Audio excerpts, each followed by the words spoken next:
Welcome to the home of Star Witch, where we explore witch lore and astrology for all cunning magical folk. I invite you to join me, your host Michaela, with a cup of your favourite magical elixir and indulge in some tantalising spellcrafting and witchy conversations.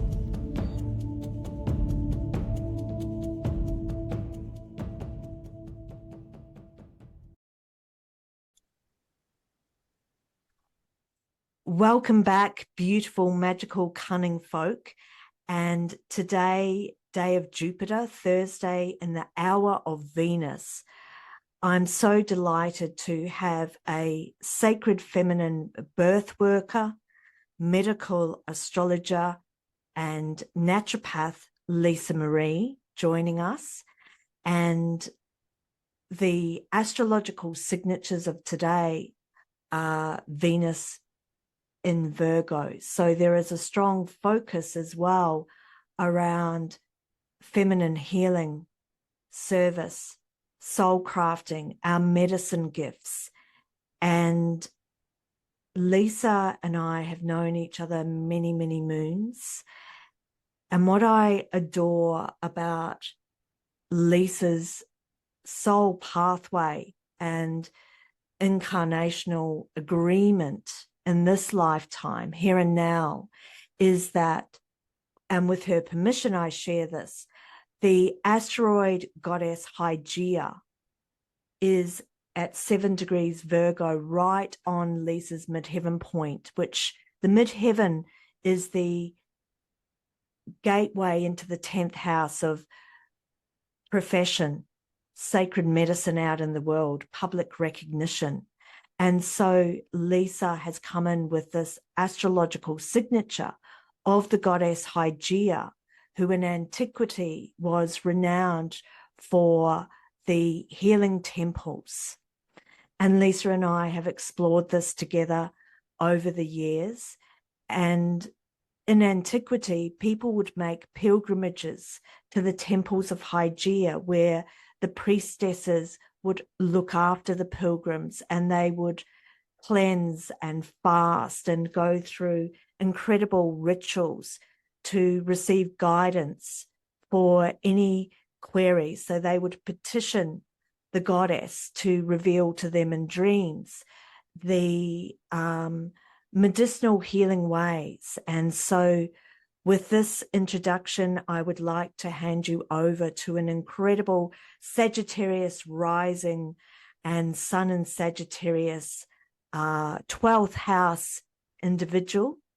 For those of you that are listening that are new to astrology or it's a new language, please just relax, enjoy your magical brew, and enjoy the conversation that I'm going to indulge in with this incredible feminine birth keeper. So, Lisa, how are you today on this waxing moon, and what does all this mean to you? Like we were discussing the integral integration. How did you discover medical astrology, and how did you weave in the magical, spiritual, higher side to this?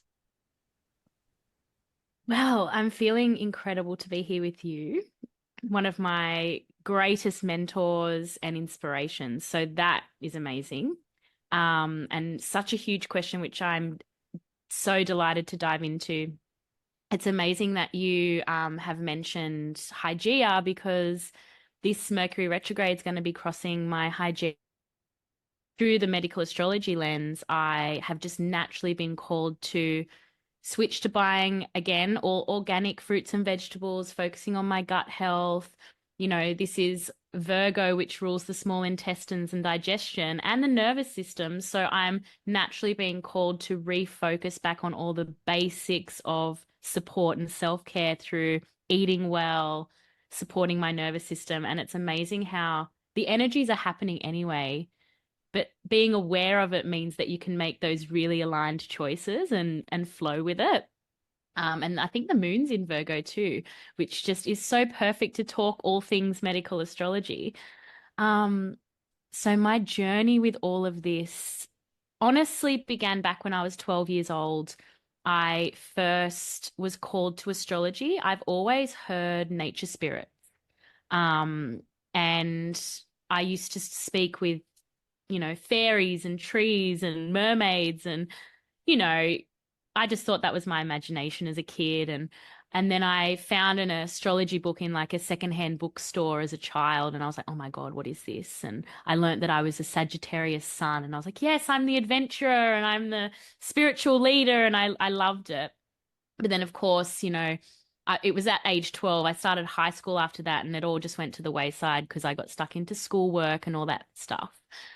But it was around my Saturn return when I was in the thick of studying a health science degree in naturopathy. So I left my previous career as a professional musician, touring musician, music teacher. I knew that they were natural gifts of mine, but it was not my calling. I followed the urges to study health, which that Hygeia in the MC. And yeah, around my Saturn return, I was going through it. It was a very full-on Saturn return, as many people's are.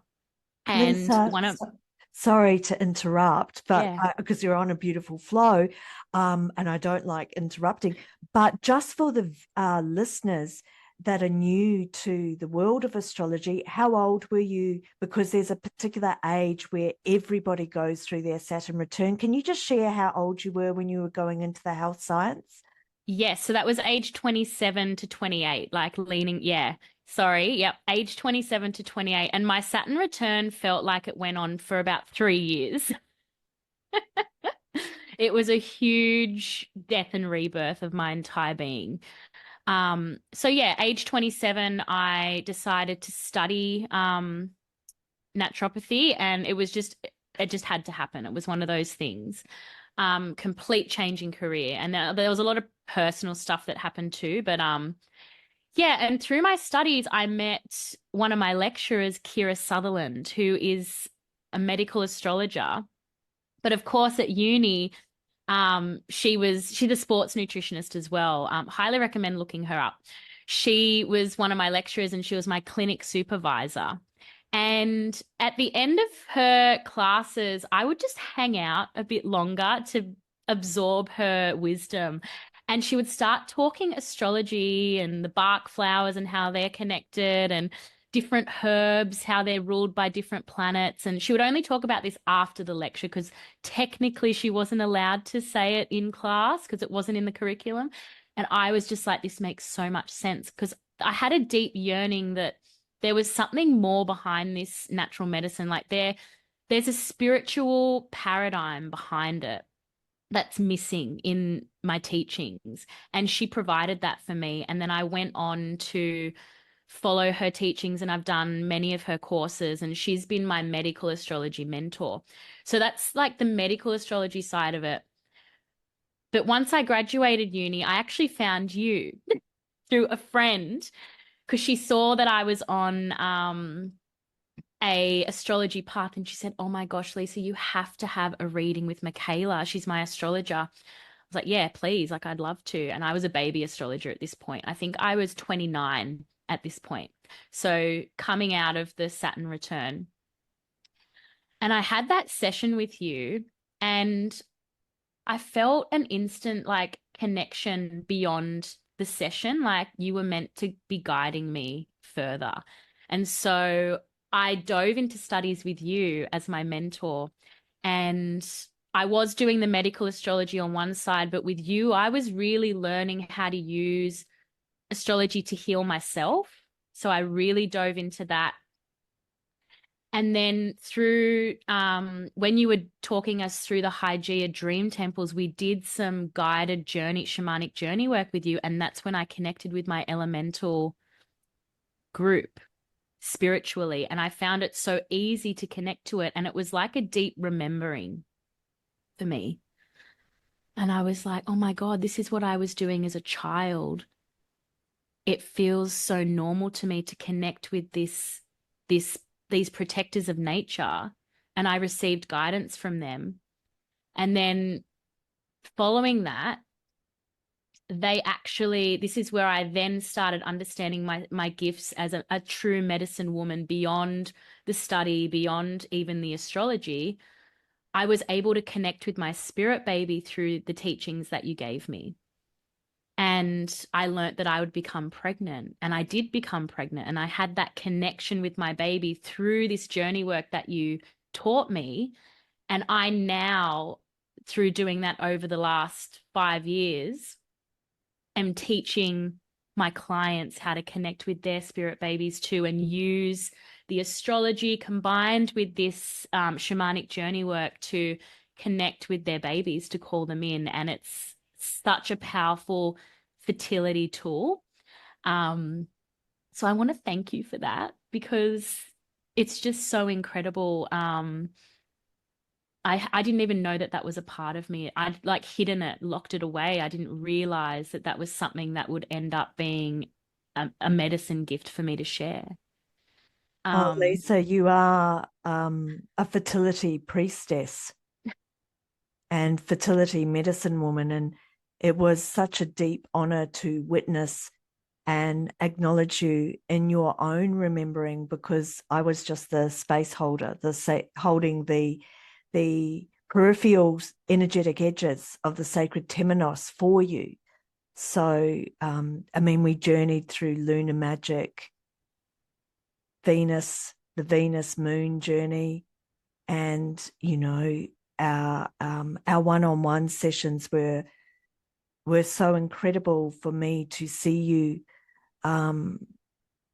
moving deeper with great integrity into your medicine pathway as a medical astrologer. Because whilst I love and I frolic with the elementals and the dryads and the nymphs and the fae and the spirit of language, the intelligence of nature, I'm not a medical astrologer, even though I do love it.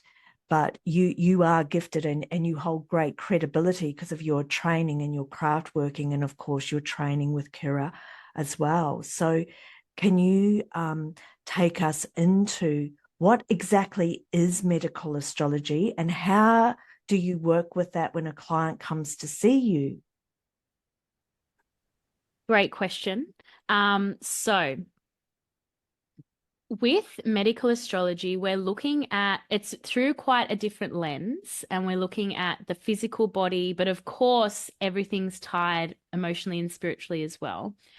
And I weave this in through my naturopathy clinical work as well. So I've got that, and I do my functional testing and all the scientific stuff.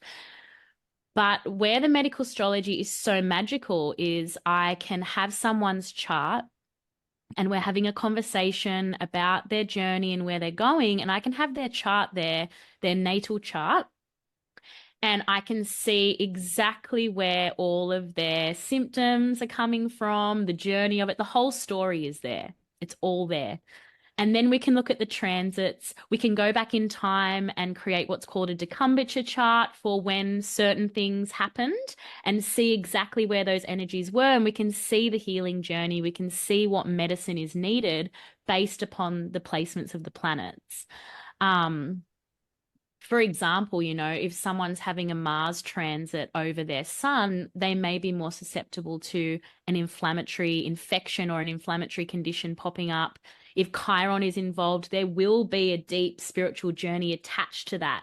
You know, like often we fall sick because we need to do some spiritual healing as well. And we can see the story there, and it can help people make sense of what they're feeling, of the physical symptoms they're feeling. We can look at the astrology and go, look, this is what's going on. This is the conversation your body is having with you. And it's your opportunity to listen and to deeply understand it. And this is the tools in how to do that. And that's how I use medical astrology. And on a totally other level, I use it in my beautiful fertility clients as well. So I get both partners and we can look at the charts, and especially looking at the fifth house, as you know, ruled by Leo, is all about children and fertility. And so we look at the fifth house for the story of the fertility journey. And then we look to the 11th house for the story of the partner's involvement in the fertility journey and the conversation the planets are having there. And we also look to the natal lunar phase of the woman. And I know that you and Kira both taught me this, and then I did my further deep dive on it. But the moon phase that we were born under is very significant in our fertility. As we know, the moon has her own cycle, which is pretty much the same as our beautiful feminine menstrual cycle. And when we have our exact lunar phase return at the exact degree, we can have a second spontaneous ovulation, a second opportunity to fall pregnant. And I've actually had 4 different clients experience this. One of them has experienced with both of her children. And it's just mind-blowing. So I help people understand their menstrual cycle on a deeper level in relation to the moon, the lunar phase. And then we also look at the nourishing that 5th, 11th house axis, and also the 6th and 12th house axis. Our 6th house represents our health habits that we need to adopt in order to prevent chronic illness, which is the 12th house. So working in those axes and with the moon, I can support someone on their fertility journey. And that's not even looking at the naturopathy. Like, it's just amazing. And I wish more people had these tools, to be honest, because it's just so mind-blowing and so helpful. And I'm sure this ancient knowledge and wisdom of the healer and physician was taught in the medical healing realms. Yes. Especially when you explore in mythology, the healing gods and goddesses. Yeah. Asclepius, the god of medicine, Hygeia, the goddess of feminine healing. There's some other amazing placements.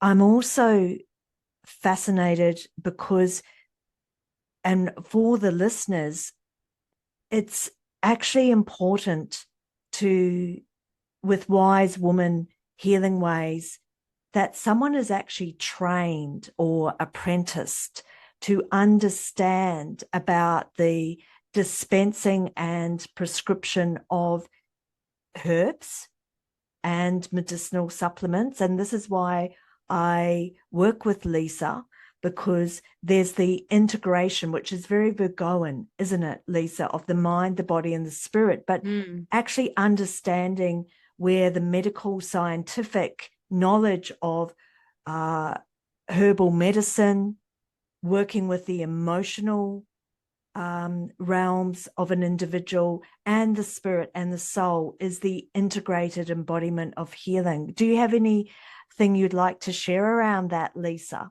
As well as being a trained medical astrologer. So a trained medical astrologer, for the listeners, is different than say a more psychological or transpersonal or evolutionary astrologer. There's many different fields in astrology. So a medical astrologer is specially trained yet again in their expertise, but also with their intuition and guidance of how they unlock the chart, as Lisa's spoken into. But Lisa, your reflections on the training as well required as a naturopath, as a wise woman healer, and being a medical astrologer, so that it brings the integrity back to the craft with your sessions and consultations for your clients. I love that you're speaking into this, and it's so true. Like, just because a medicine is natural doesn't mean it's safe. The difference between a poison and a remedy is the dosage, and if you get that wrong, there can be a disaster. And the chart can explain to us exactly what the medicine is needed, But of course, you know, I've done a Bachelor of Health Science in naturopathy, which was a 4-year degree. And then I've also studied for the exact same time, about 4 years, through Kira Sutherland's medical astrology teachings, but also my own research. And it absolutely is a different lens. We, of course, look at the emotional and spiritual aspects of the planets, the psychological, but we really focus on the physical properties, where what physical parts of the body the planets mean, what the houses mean physically, and how we can use the planets as remedies as well. So looking at the placements for remedies, and the fact that I've got the science, the health science backing, it means that I can actually understand pathology. And I do functional testing, blood testing. The chart will show me, as well as the clinical consultation, what I need to be testing and investigating in someone. And then I've got the tools then to do that scientifically. And then I've also got my modality of neuro-emotional technique, which is a combination of kinesiology, Chinese medicine, and cognitive behavioral therapy, where we do the deep emotional work. I especially love this because people will come to me and say, you know, I've got gut issues. We go through, we see that they've got sixth house things happening. We see that they've got some things happening with the moon, which represents the stomach and the digestion and the hydrochloric acid. So they're not digesting their food properly. We see that they've got some Scorpio placements, so the bowels and the parasitic infection type thing. And we do the testing. And then we also do some muscle testing on the area, especially with the moon involved, you know, the emotional side. And we see that they're holding on to emotions that are stuck in the gut. And we can actually explore the storyline there. Was this related to your childhood? Is this related to a relationship, your environment? And we identify it. We clear it through somatic techniques like breath work and tapping. And I teach them how to move it through the body. So we're getting all aspects, the mind, body, spirit, the emotional aspects, and the testing to find out exactly what's going on. And then, of course, nutrition, food as medicine. It's just, medical astrology has brought through a whole nother level to my practice. It really has allowed me to get on a much deeper level with people. And often people can't articulate exactly what they're feeling as well. And I can use the chart to prompt what I would like to ask them. I'll say, oh, look, you've got this placement. Like, are you experiencing this? And they go, yes. How do you know? How do you get that? And it's all there in the chart. It's just phenomenal. It's an amazing map and tool. And I know that we reciprocated wisdom when I was going through my Chiron return at the age of 50, an elongated Chiron return, I might add. So that was 4 years ago when I was going through the gateway into menopause as a medicine woman. But natally, Chiron is in Aries in my 12th house that you've spoken into, and I'm Aries rising. So Lisa was also supporting me through my Chiron return from a physical health level as well. And it was adrenal fatigue with Chiron and Aries, and Aries rising means that Mars is my ruling planet. So this is just a very basic overview, isn't it, Lisa? But you were able to put that medical astrological lens, because you've trained in it, and add even more depth and exploration. And you checked in with me throughout that period, which I was so incredibly grateful for, because it did go for an extended period of time.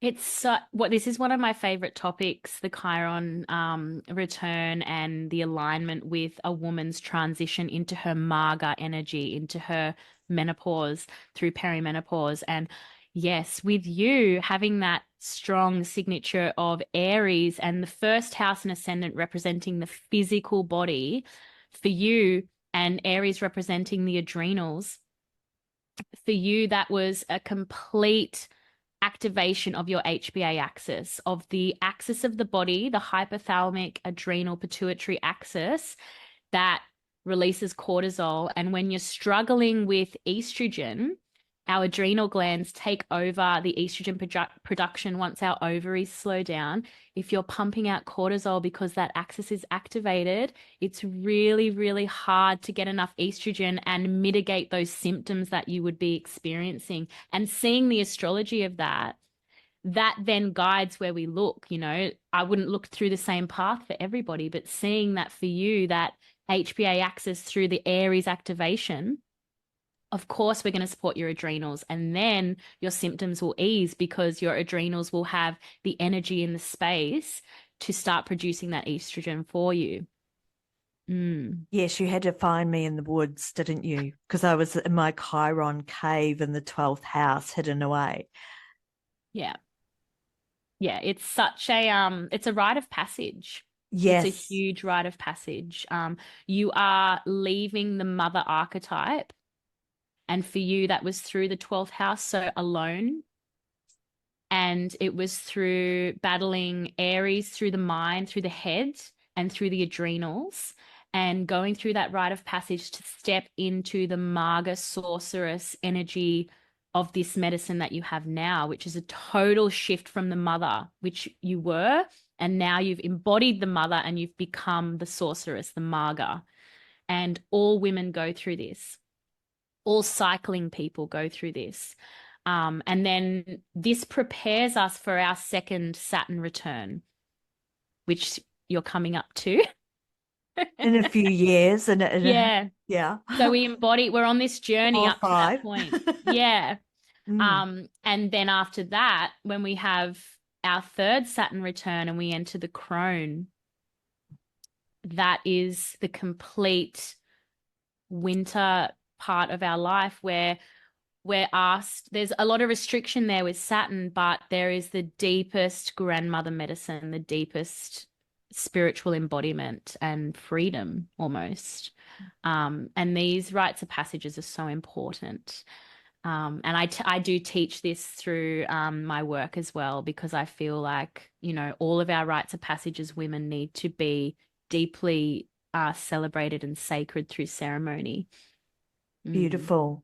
And Lisa, that is a very potent segue into the blood mysteries for women. So monarch, the first blood, pregnancy, and, you know, this is conception, but it's what you specialize in as a fertility priestess, if I can call you a fertility priestess or medicine woman, but also your instrumental care and sight. So not just physical sight, but the sight that you are naturally gifted with, that you awakened to work with women as they transition through menopause. So with being a sacred birth keeper as well, I know that you're very supportive of women to conceive, to birth, post-care, postnatal care, conception care, but also pregnancy loss. Yeah. Can we speak into that, please, for those women that have experienced this as well? Like, this needs to be held and space given to this as well, to acknowledge and spend some time just sharing around this, if that's okay with you, Lisa. Absolutely. And this is something I work deeply on with women. I myself have experienced pregnancy loss, and it's whether it's through a necessary termination or a miscarriage, it is a birth. You have birthed, and no matter what that looked like, and you had a postpartum period, no matter what that looked like, and this is not recognized in our conventional medical society, and women aren't receiving the support that they really need in all aspects of birth, but especially in this space. To bring it back to the medical astrology as well, often we see Chiron involved in miscarriage. We see Uranus involved, especially if it's a completely spontaneous, unplanned, unknown pregnancy or miscarriage. We can see Pluto involved with genetic SNPs happening. And we can look at the astrology to find deeper meaning as to what might have happened in the story.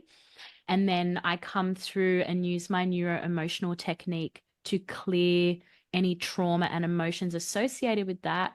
And of course, connecting in with Spirit Baby to have that communication and realize that this was not the story that was destined for this soul. And then we get to invite that soul back in at a different time. And it's really, really healing. There's so many levels to this. There's also the physical healing, allowing this woman to go through her postpartum, however that looks, with support. And then if she wishes to step back into the preconception space, healed, feeling, trusting, and understanding the journey she's on, which we can see in the chart and which we can hold that deep space, sacred space for her to go on that journey again when she's ready. It's really, really special to support a woman through this. And yeah, I have so much reverence and respect for anyone that's had to journey child loss. Mm. And also for partners involved as well, because they experience their own loss as well, don't they? Absolutely. And often the biggest thing I hear from partners is a feeling of helplessness and feeling lost. And this is where I actually hold birth debrief and healing sessions.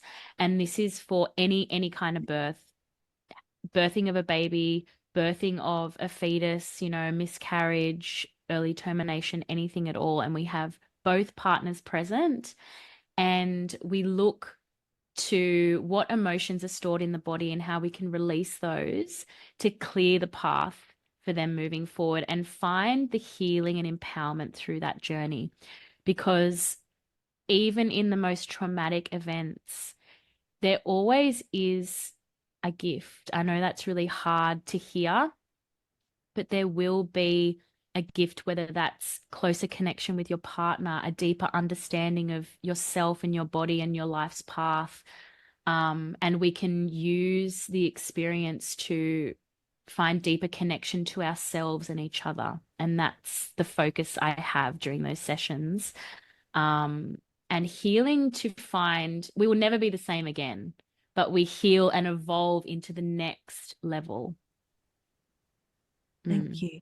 And also for the listeners to grant us the generosity of spirit that what Lisa and I are touching on in this beautiful sharing are very complex topics, and we can't always go into the depth of each individual subject and topic that we are touching on. And so I just want to give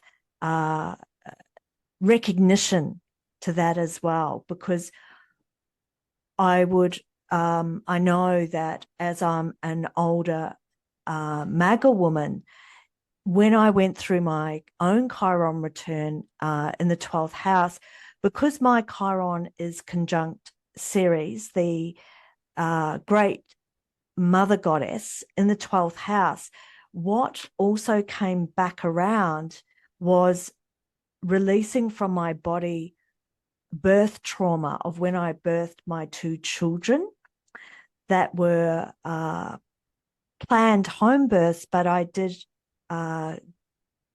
go to hospital for emergency cesareans. So there is a lot of care that Lisa offers as well, no matter how much time has lapsed, to go back and to look at the stories held within your body. If you also may have birthed children, but the experience was not what you expected or what you had in your mind of what is the birth experience you wanted. So that's a pivotal part of the work that you do as well, isn't it? As a fertility medicine woman and birth keeper. Absolutely. And thank you for speaking into the complexities of these topics, and that we can't go as deep as we'd like to in this one session, but the support is there. And yes, speaking into your experiences, Michaela, I had a similar experience with the birth of my daughter as well. And this is what I work with women, because sometimes we don't even realize we're behaving and carrying that trauma through in our everyday life. And being able to reflect and debrief on our birth and really deeply sit with the experience, we find the medicine gifts, because every birth is sacred. Every birth is exactly how it was supposed to be for you to step into the mother that child needed. That child chose that journey, and it's not your fault. It's got nothing to do with anything that you did or didn't do. It's the journey that you needed to go on to access that gift, which you would have received during that Chiron return, those deep realizations, and being held in sacred space with someone like myself, where we can deep dive into your birth experience. You will see the gifts there in your birth story. You will see the empowerment that you can find, the lessons, and it's just life-changing. It's really life-changing when we explore birth trauma, and we are held in a sacred space where it's safe to.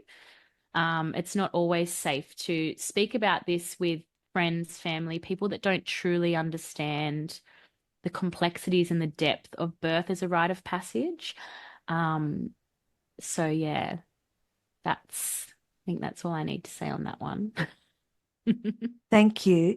And for people that are fascinated with medical astrology, the transits, the herbal association and correspondences, and the medical astrology relating to the map of the body, I also want to speak into respecting that it is a craft.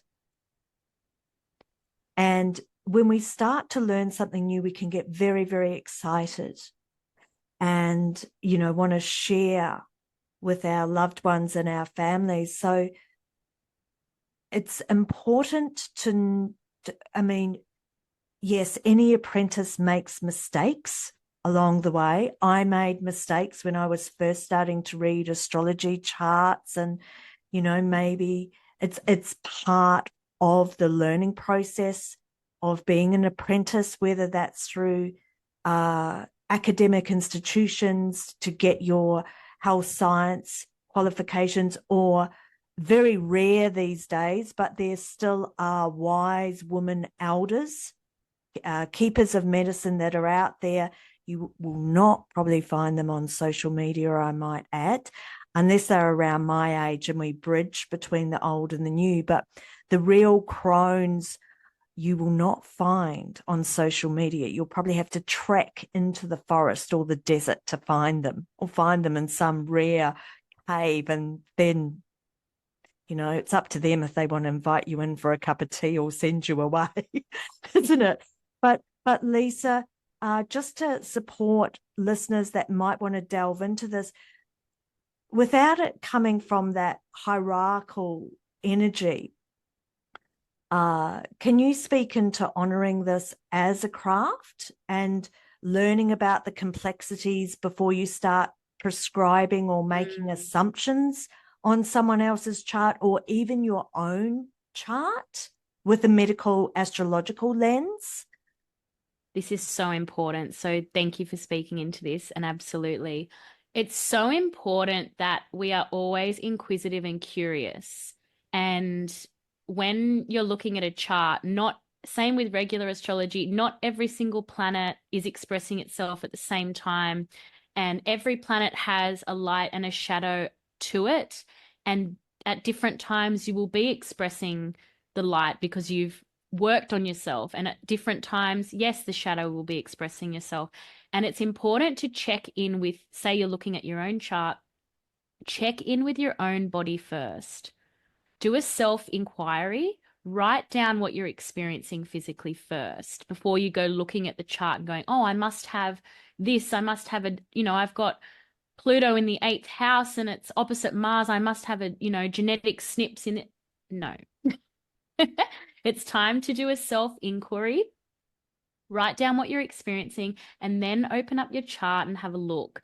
I know for me personally, so I'm a Sagittarius sun with a Sag rising, and I have stellium in the first house, particularly Venus. Now, Venus is our little sugar baby, loves sugar, loves all things, lush, the best wine, the best food, and all the sweet things. And I have her right there in my first house, and I absolutely have a sweet tooth.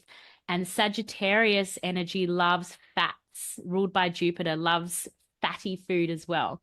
So I absolutely, when I'm feeling first house, adrenally fatigued, I reach for the sugar. I reach for the fatty food. And because I can see that there and I know that that's what I actually experience in life, I can see that signature there and know that that's a nurture point for me and to look out for it.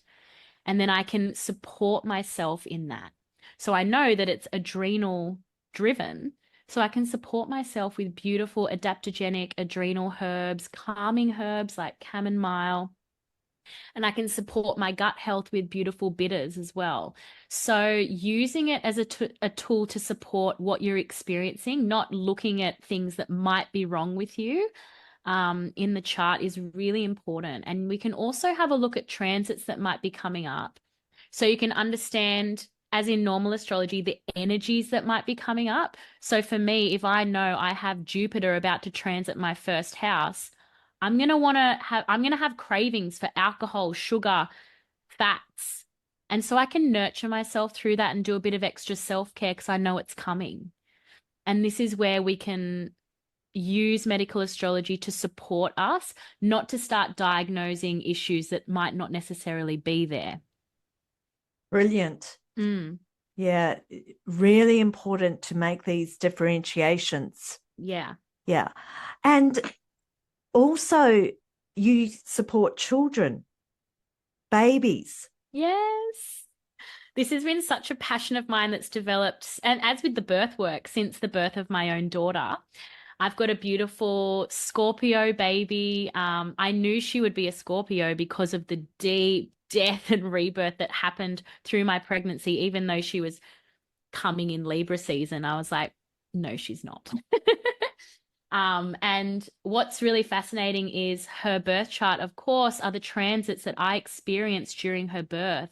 So looking at your child's birth chart is the story of their birth into the world. When you put it on top of your chart, it's just amazing. And, Chiron was big in that one too, because I realized my sovereignty, Chiron in Aries. She has Chiron in Aries and that was in my 5th house of children. That was the story that played out through my birth. I wasn't actually standing in my sovereignty during my birth, and I got to reclaim that through the birth that I had with her. There's so many stories I could go into about her chart and my birth, but in supporting her, when you have a baby, you're told what to do with them, and you actually know exactly what to do. And if you aren't sure, we can look to the medical astrology chart. She's a beautiful Taurus rising. She's not going to sit down and eat a giant meal. She wants to graze. She wants to graze all day especially she loves meat and she loves vegetables. And that's Venus ruled. So she, of course, loves fruit. And so I don't make her sit down and eat a whole meal because that doesn't suit her constitution. What suits her constitution is to have a selection of different things for her to pick at. And she eats perfectly well when I provide her with that. But if I wasn't aware of that, I might be stressing, going, oh my God, my child doesn't eat. She doesn't sit down and eat a meal. Of course not. She's also an Aquarian moon. So she's off thinking about so many different things. She needs reining in to focus. And I can support her in that way. She's a Scorpio sun, so I will look out for things like constipation in her when she's feeling stressed. And that does happen with her because, Scorpio energy rules the bowels and our elimination and detoxification channels.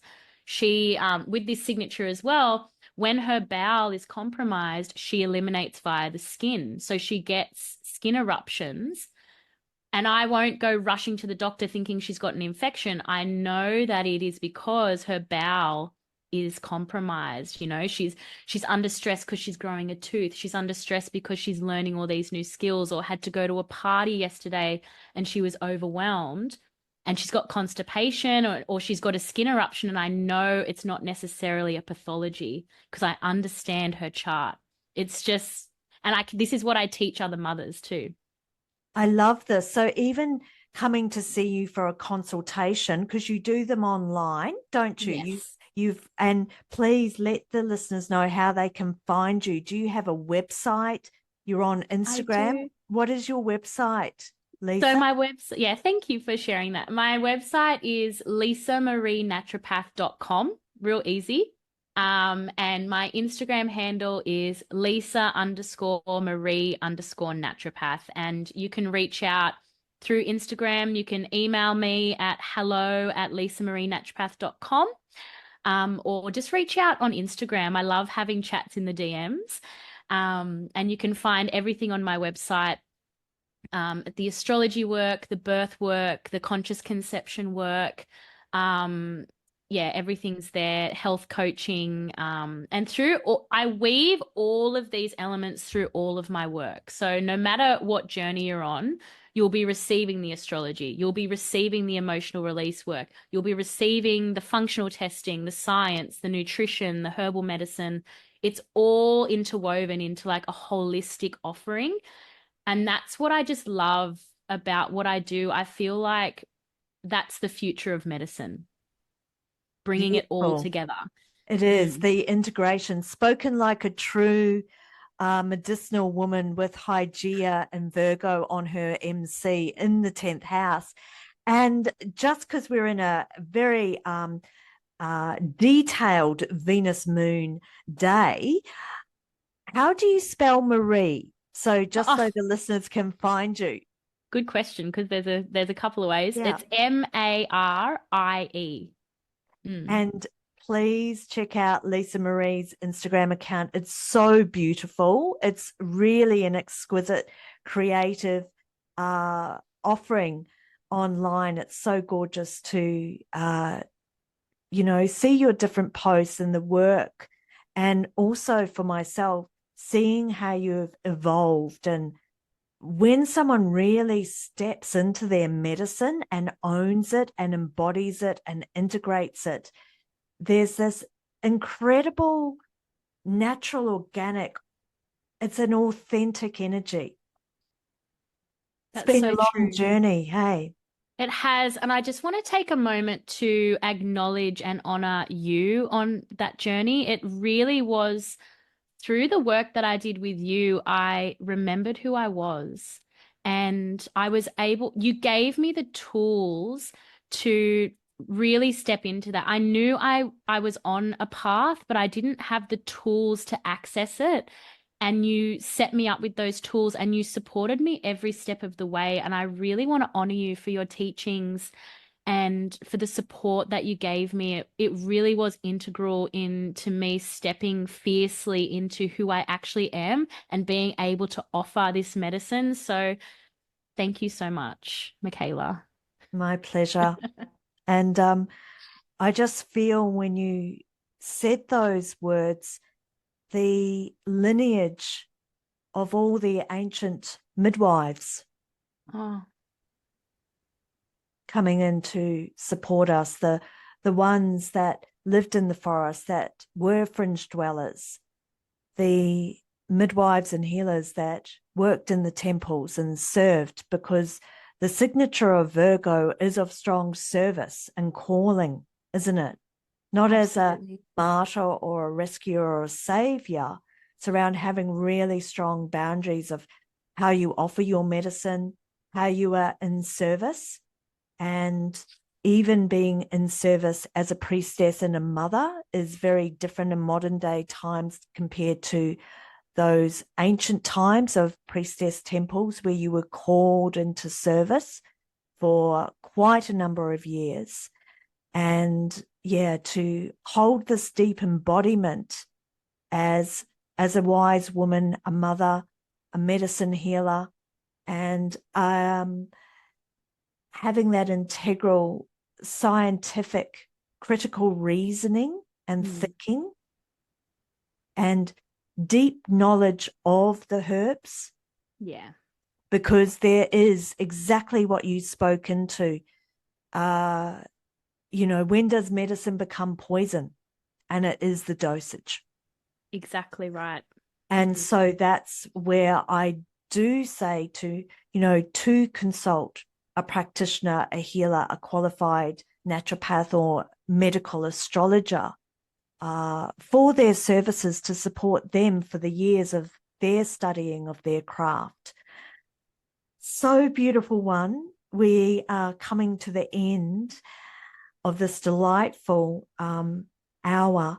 Is there any last words that you would like to share with the listeners, or they know where to find you? We will put your details in the descriptive blurb. I just had a memory actually I want to share of being in your Inanna star journey, and you were taking us through the Nimshuba and talking about that. And when you taught me about that, I felt like I knew exactly who that person was. And I embody that energy of the Nimshuba. And that's what I do with women. It is holding the beat, holding that strong presence and sacred space, but not actually doing anything to interfere with their healing journey and the journey they need to go on in birth, in conception, in health. And I just wanted to share that because that's what came to my mind just then. I guess all I want to share is, I've got so many offerings at the moment that everyone can see on my Instagram and on my website. I have a beautiful offering that's coming up on the 21st of August for any women who are looking for their mama village. If you're parenting, you're in the thick of parenting, or you're about to birth and you've got a baby coming and you're looking for your tribe of conscious women, raising your children consciously, stepping away from old methods of parenting, you're wanting to really feel supported and find your tribe. I have my women's circle, my Mama Village Women's Circle, starting on the 21st of August. It's just $25 a week, and we get together. Please reach out if you want to join that. So that's launching on the 21st of August. So all the information's on my website and Instagram. And all my other offerings are there as well. But if you're navigating pregnancy, conception, birth, motherhood, I would love to support you. And I do recommend, Lisa. And just to clarify, these offerings are online. Yes. They're online circles and support, which actually works incredibly well, doesn't it? Yeah, it's amazing because you might not necessarily, especially for the women's circles, you might not necessarily vibe with the people in your local community, and you have access to the world. You have access to women everywhere. And I love how technology has been able to connect us, Age of Aquarius. We're able to bridge gaps and connect. So it's a gift, being able to do it online. Spoken like a true Sagittarius adventurer and traveler of the world. Yes. Thank you so much, beautiful Lisa Marie. And for those listeners, please, I would invite you to check out all of Lisa's amazing offerings as a Nimshuba, as a fertility priestess, as a medicine woman. Deep honor to you, beautiful one. And thank you for joining us. Thank you so much. And so much love to you and your community. It's beautiful offerings that you have as well. Thank you. Thank you, all you magical, cunning folk, for joining me here and sharing our precious time together. If you'd like to subscribe to my channel for magical folk, and follow me on any platform where it is that you have discovered me. See you in the wild, magical woods.